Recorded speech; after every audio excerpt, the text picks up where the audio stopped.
في إطار برنامج التفتيش الشهري وبالتنسيق مع الأجهزة الأمنية. شنت مصالح الرقابة في ولاية سقهراس حملة واسعة مست قطاع النقل الحضاري. أسفرت هذه العملية عن تسجيل جملة من المخالفات أبرزها غياب الوثائق وعدم تسليم التذاكر. الإجراءات من شأنها تعزيز النظام وضمان خدمة عمومية أكثر أمانا. نتابع مع حسن طرابلسي في هذا التقرير. عندك مخالفة، عدم احترام دفتر الشروط، أنك صاحب الشركة هذه ماهوش داير لك تصريح لا مدير النقل.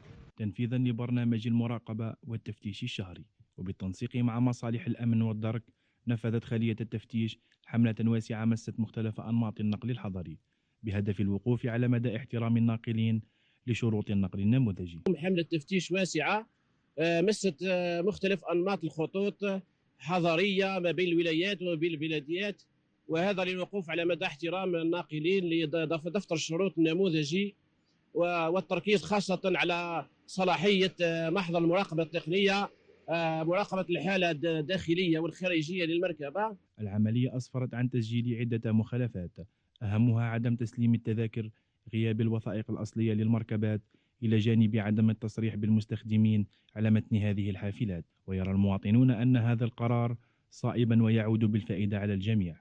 طبعا سجلنا اليوم مخالفات أهمها عدم تسليم التذاكر، كذلك التذاكر غير مؤرخة، غياب الوثائق الأصلية لمتن المركبة، وكذلك عدم التصريح بالمستخدمين على متن الحافلة.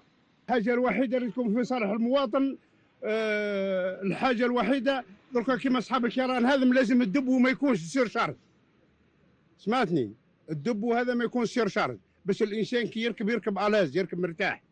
حاجه باهيه نورمالمون، حاجه مليحه يعني كيف يفوا لي بيستخدم وتكون توعيه للسواق ثاني، السواق ثاني يكون توعيه.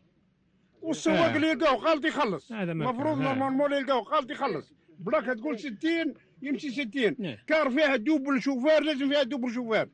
إجراءات صارمة تندرج في إطار الرقابة على قطاع النقل وضمان خدمة عمومية آمنة ومنظمة بما يحد من التجاوزات ويحافظ على سلامة المسافرين.